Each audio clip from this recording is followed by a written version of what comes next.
सारी खबरें शुभ नहीं होती, कुछ मंगल भी होती हैं, और जो न शुभ है न मंगल, वो करती है सावधान। शुभ बताने, मंगल दिखाने और सावधान करने मैं हूं आपके साथ मिशा बाजवा चौधरी। 1993 मुंबई सीरियल ब्लास्ट के गुनहगार दाऊद इब्राहिम और उसके गुर्गों के दिन लग चुके हैं। देश की सबसे बड़ी जांच एजेंसी एनआईए अब इनके गुनाहों का हिसाब किताब करेगी। गृह मंत्रालय से मंजूरी मिलने के बाद एनआईए ने भगौड़े दाऊद इब्राहिम और उसके 7 गुर्गों के खिलाफ कई धाराओं में केस दर्ज कर लिया है। एनआईए के हरकत में आने के बाद डी कंपनी के गुर्गे होश उनके उड़ गए हैं। एनआईए की माने तो दाऊद लंबे समय से पूरे भारत में आतंकी गतिविधियों को अंजाम देने की साजिश रच रहा था और हवाला चैनल के माध्यम से उन्हें धन मुहैया करा रहा था।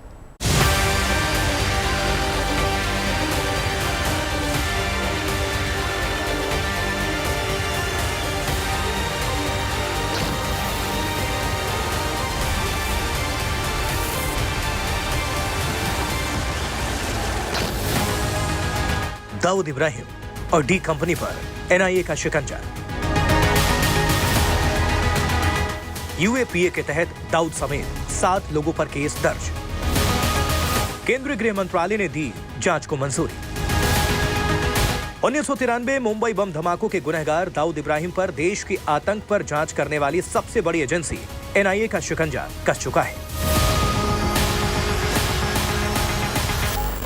ऐसा पहली बार हो रहा है जब दाऊद इब्राहिम पर शिकंजा कसने के लिए भारतीय जांच एजेंसी यानी एनआईए को मोर्चे पर लगाया गया है। गृह मंत्रालय ने दाऊद इब्राहिम पर शिकंजा कसने का एक नया प्लान तैयार किया है। गृह मंत्रालय ने एनआईए को अब दाऊद इब्राहिम से जुड़े मामलों की जांच का जिम्मा सौंपा है। NIA Dawood Ibrahim, D company और उससे जुड़े गुर्गों के खिलाफ यूएपीए के तहत मामला दर्ज कर चुकी है। भगोड़े दाऊद इब्राहिम को 1993 मुंबई ब्लास्ट का मास्टरमाइंड माना जाता है। जांच एजेंसी एनआईए का दावा है कि ये लोग भारत में आतंकी गतिविधियों में शामिल हैं और इनका कनेक्शन पाकिस्तान के आतंकी संगठन जैश-ए-मोहम्मद, जमात-उद-दावा और अल-कायदा से है। दाऊद इब्राहिम और डी कंपनी पर शिकंजा कसने के लिए केंद्रीय गृह मंत्रालय ने एक नया प्लान तैयार किया है। नए प्लान के मुताबिक गृह मंत्रालय ने सारे मामले जो दाऊद इब्राहिम से जुड़े हुए हैं उनको एनआईए को सौंप दिया है, यानी कि देश की जो सबसे बड़ी टेरर जांच करने वाली एजेंसी है वह अब दाऊद इब्राहिम से जुड़े हुए मामलों की जांच करेगा। सूत्रों ने ये जानकारी दी है कि एनआईए ने इस पूरे मामले को लेकर के एक एफआईआर भी दर्ज किया है, जिसमें ये बताया जा रहा है कि यूएपीए के तहत एफआईआर दर्ज हुई है। दाऊद इब्राहिम जिस तरीके से पाकिस्तान में रह करके भारत के खिलाफ साजिश लगातार रच रहा है, वैसे में एनआईए अब उसके खिलाफ कड़ी कार्रवाई करने जा रहा है। एनआईए के मुताबिक गृह मंत्रालय से मंजूरी मिलने के बाद दाऊद और उसके गुर्गों के खिलाफ 120B और अनलॉफुल एक्टिविटी प्रिवेंशन एक्ट यानी यूएपीए की धारा 17, 18, 20, 21, 38 और 40 के तहत केस दर्ज किया गया है।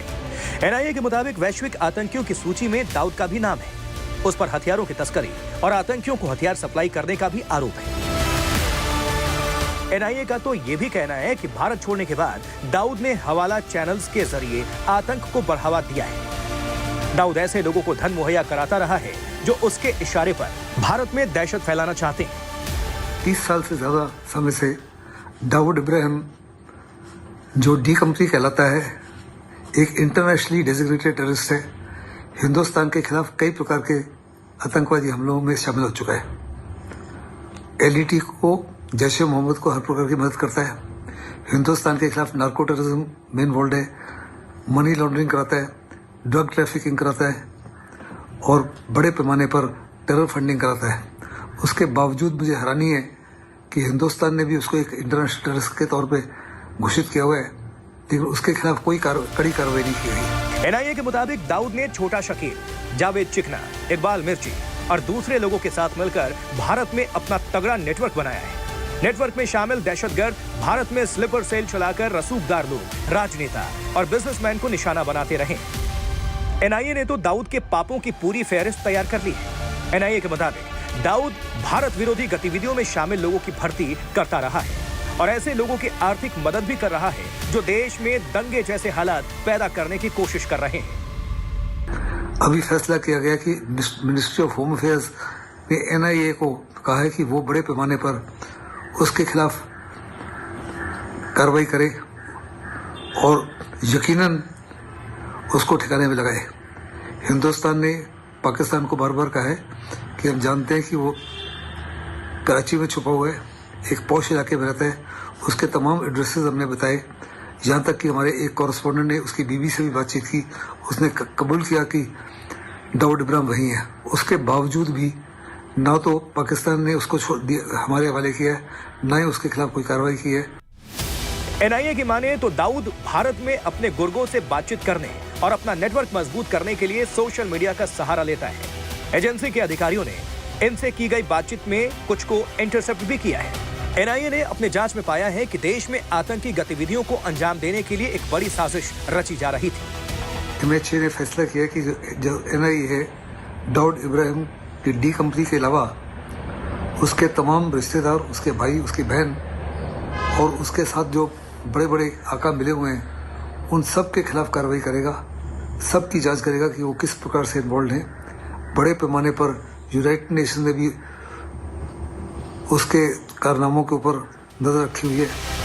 बता दें कि पिछले दिनों भारतीय जांच एजेंसी ने 1993 मुंबई ब्लास्ट के मोस्ट वांटेड आतंकी अबू बकर को यूएई से गिरफ्तार किया था। अबू बकर की गिरफ्तारी यूएई की एजेंसियों की मदद से की गई थी। रिपोर्ट्स के मुताबिक जल्द ही अबू बकर को भारत लाया जाएगा।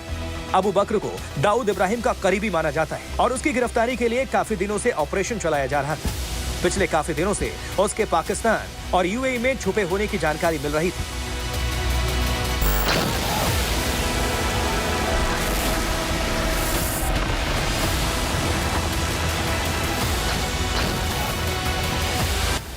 मार्च 1993 को हुए मुंबई ब्लास्ट ने पूरे देश को हिलाकर रख दिया था। उस दिन हुए कुल 12 धमाकों में पहला धमाका बॉम्बे स्टॉक एक्सचेंज की इमारत के बाहर हुआ था। उस इमारत में 2000 से ज्यादा लोग मौजूद थे। इसके 45 मिनट बाद दूसरा धमाका हुआ और इस बार यह धमाका स्टॉक एक्सचेंज से कुछ ही दूर एयर इंडिया की इमारत की पार्किंग में हुआ था और धमाके के बाद चारों तरफ शवों का अंबार लग गया। इसके बाद मुंबई के अलग अलग हिस्सों में 10 और धमाके हुए। इन धमाकों में 257 लोग मारे गए थे, जबकि 713 लोग जख्मी हुए थे। ये दुनिया भर में सीरियल बम ब्लास्ट का पहला मामला था और इन धमाकों का मास्टरमाइंड भारत का भगोड़ा दाऊद इब्राहिम ही था। जितेंद्र बहादुर सिंह के साथ bureau report, good news today. कहावत है कि बड़े बेआबरू होकर उनके कूचे से हम निकले। यही हाल है पाकिस्तान के प्रधानमंत्री इमरान खान का। बीजिंग से इस्लामाबाद लौटने के बाद इमरान खान ने नया तराना छेड़ दिया है। अब इमरान भारत के राफेल और S-400 डिफेंस सिस्टम का जवाब देने के लिए चीन से JF-17 लड़ाकू विमान खरीद रहा है। हालांकि रक्षा विशेषज्ञों का मानना है कि पाकिस्तान का JF-17 लड़ाकू विमान भारत के राफेल के सामने कहीं नहीं ठहरता है।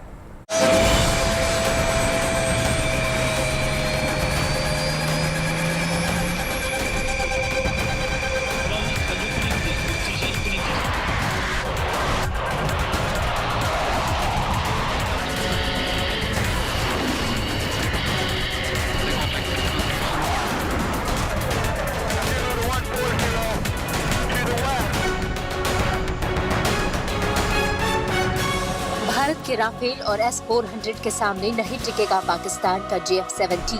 पाकिस्तान के पास भारत के S-400 एयर डिफेंस सिस्टम का कोई तोड़ नहीं।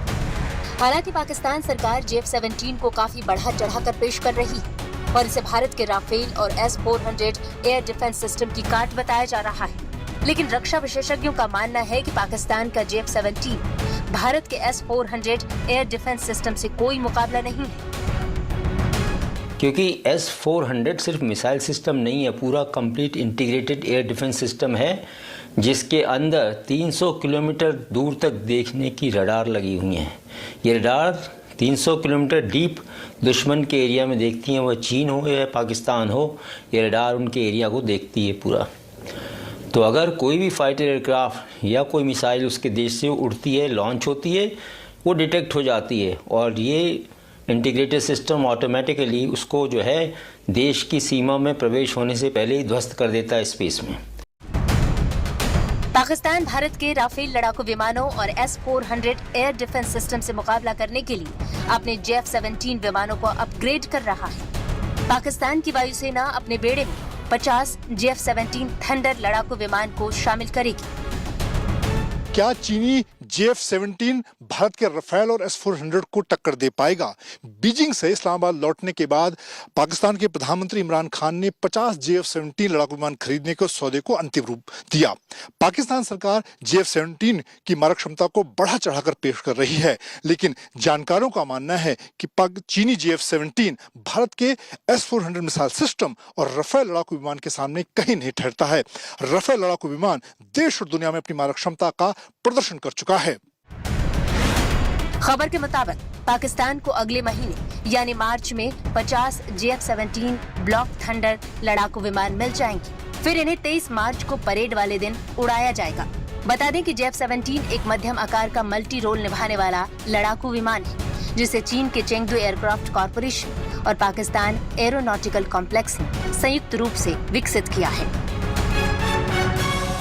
पाकिस्तान को JF-17 जो उसका कहता है फाइटर एयरक्राफ्ट है उसको देगा पाकिस्तान को, और पाकिस्तान बड़ा खुश हो रहा है कि JF-17 से जो है भारत की जो है एयरफोर्स के Rafale advanced fighter aircraft bomber को वो रोक लेगा या तबाह कर लेगा, और S-400 जो मिसाइल सिस्टम भारत के पास है उसको भी इवेड कर लेगा या उसको डिस्ट्रॉय कर लेगा। तो ये ख्वाब है, ये कभी पूरा नहीं हो सकता। पाकिस्तान के गृह मंत्री शेख रशीद ने दिसंबर 2021 में एक कार्यक्रम में कहा था कि 23 मार्च को पाकिस्तान की परेड के दौरान होने वाले फ्लाई पास्ट में JF-17 विमान हिस्सा लेंगे। ब्लॉक 3 JF-17 विमानों का नवीनतम वर्जन है और चीन इसे अपनी सबसे उन्नत हवा से हवा में मार करने वाली मिसाइल कहता है। रिपोर्ट्स के मुताबिक नए विमान में IIR आधारित मिसाइल अप्रोच वार्निंग सिस्टम होगा। ये किसी भी दिशा से हमला कर सकता है और इसकी मिसाइलें लक्ष्य को भेदने में अचूक मानी जाती हैं। हालांकि पाकिस्तान जितने ख्वाब देख रहा है वो उतने ही झूठे भी हो सकते हैं। मतलब ये कि वो S-400 सिस्टम को अगर JF-17 के आगे कमजोर मान रहा है तो ये पाकिस्तान की सबसे बड़ी भूल होगी। पाकिस्तान में खुद में ये भरोसा नहीं है इसकी काबिलियत के ऊपर कि ये एडवांस्ड कोई फाइटर जेट है, तो इमरान खान का ये कहना या सोचना कि ये इससे जो है वो भारत के S-400 और JF-17 को जो है तबाह कर देगा या उसको रोक देगा या कंट्रोल कर लेगा या थाम लेगा, ये पॉसिबल नहीं है। क्योंकि JF-17 2M दर्जे का जहाज़ है, ये सेकंड ग्रेड जहाज़ है। इसकी टेक्नोलॉजी भी चुराई हुई है। इसमें मिग का इंजन लगा हुआ 29 का, जिसको अब स्पेयर्स नहीं मिलते और ना इसका कोई ढंग का मेंटेनेंस होता है। क्योंकि सिर्फ रूस ही नहीं बल्कि पश्चिमी सैन्य विशेषज्ञों ने भी दावा किया है कि S-400 पारंपरिक और स्टेल्थ दोनों तरह के युद्धक विमानों का पता लगा सकता है। S-400 की इंटरसेप्शन रेंज 400 किलोमीटर तक है और ये 20 मील की दूरी पर F-35 स्टेल्थ विमान का पता लगाने में सक्षम है। ऐसे में JF-17 को बेड़े में शामिल करने का उद्देश्य पाकिस्तान की जनता को खुश करना ज्यादा लगता है, न कि सेना की ताकत बढ़ाना। वहीं अमेरिकी F-16 की तुलना में पाकिस्तानी वायुसेना खुद JF-17 लड़ाकू के बारे में बहुत आश्वस्त नहीं है। हालांकि खुद पाकिस्तानी वायुसेना JF-17 की तुलना में पाकिस्तान के F-16 लड़ाकू विमान को लेकर आश्वस्त नहीं है। 27 फरवरी 2019 को रजौरी मेंढर सेक्टर में पाकिस्तान असफल हमले के दौरान JF-17 ने लाइन ऑफ कंट्रोल को पार नहीं किया और न ही वो भारत के किसी ठिकाने पर मिसाइल या कोई दूसरा हमला करने में कामयाब रहा, बल्कि इस दौरान पाकिस्तान के जो लड़ाकू विमान हैं F-16 उनको भी मुंह की खानी पड़ी। और ऐसे में अब पाकिस्तान का दावा कि वो JF-17 से भारत के रफेल और S-400 मिसाइल सिस्टम का मुकाबला कर पाएगा, ये दूर की कौड़ी है। अब आपको पाकिस्तान की JF-17 और भारत के राफेल के बारे में बताते हैं कि कौन कितना दमदार है। चीन की मदद से बना पाकिस्तान का JF-17 थंडर फाइटर जेट एक मल्टी रोल एयरक्राफ्ट है जो हवा से हवा में और हवा से जमीन पर मार करने की क्षमता रखता है, जबकि राफेल एक साथ 4 मिसाइलें ले जा सकता है। इसे 7 तरह के मिशन में इस्तेमाल किया जा सकता है। JF-17 में हमले के दौरान PF-15 मिसाइलों का इस्तेमाल भी किया जा सकता है, जिसमें इंफ्रारेड सिस्टम भी लगा होता है, जबकि भारत का राफेल विमान पाकिस्तान के JF-17 के मुकाबले ज्यादा हथियार और ईंधन ले जाने में सक्षम है। और युद्ध में लंबी दूरी तक हमला करने में भी JF-17 विमान राफेल जेट के सामने कहीं नहीं टिकता है। JF-17 लड़ाकू विमान को पाकिस्तान के पुराने विमानों और मिराज 5 के बदले शामिल किया गया है, जबकि फ्रांस ने राफेल लड़ाकू विमान को भारत की जरूरतों के हिसाब से डिजाइन किया है। पाकिस्तान का JF-17 एयरक्राफ्ट 1975 किलोमीटर प्रति घंटा की रफ्तार से उड़ान भर सकता है, जबकि राफेल फाइटर जेट इससे ज्यादा यानी 2223 किलोमीटर प्रति घंटा की रफ्तार से उड़ान भरता है। बता दें कि भारत ने पाकिस्तान से लगी सीमा के पास एयर डिफेंस सिस्टम S-400 की तैनाती कर दी है, जिसके बाद से इमरान खान की सरकार काफी डरी हुई है, जिसकी वजह से पाकिस्तान की वायुसेना ने अपनी क्षमता बढ़ाने पर काम करना शुरू कर दिया है। लेकिन भारत की सैन्य ताकत के आगे पाकिस्तान का ठहरना मुश्किल ही नहीं, नामुमकिन है। मंजीत नेगी के साथ bureau report, good news today. Bharat के मास्टर स्ट्रोक से चीन के नापाक मंसूबों पर पानी फिर गया। बीजिंग में चल रहे विंटर ओलंपिक गेम्स के जरिए चीन भारत के खिलाफ राजनीति करने की कोशिश कर रहा था। चीन ने ओलंपिक की मशाल गलवान झड़प में शामिल अपने एक सैनिक के हाथ में थमा दी थी, जिसका भारत ने कड़ा विरोध किया था। वहीं अमेरिका समेत कुछ पश्चिमी देशों ने चीन में हो रहे मानवाधिकार उल्लंघन पर एतराज जाहिर किया है और खेल का राजनयिक बहिष्कार किया था, जिसकी वजह से चीन की पूरी दुनिया में जमकर किरकिरी हुई। अब चीन ने घुटने टेकते हुए भारत से कहा है कि इसे राजनीति से जोड़कर नहीं देखा जाना चाहिए। बीजिंग में चल रहे विंटर ओलंपिक खेलों में भारत के राजनयिक बहिष्कार पर चीन बैकफुट पर आ गया है। चीन ने भारत से गिड़गिड़ाते हुए कहा है कि इसे राजनीति से जोड़कर नहीं देखा जाना चाहिए। बता दें कि चीन ने 15 जून 2020 को गलवान घाटी में हुई हिंसक झड़प में शामिल थे। उम्मीद है आपका दिन शुभ रहा। कल की मंगल कामना के साथ आपको रहना है सावधान भी। अभी के लिए मैं मिशा बाजवा चौधरी आपकी शुभ रात्रि की कामना के साथ आपसे विदा लेती हूँ।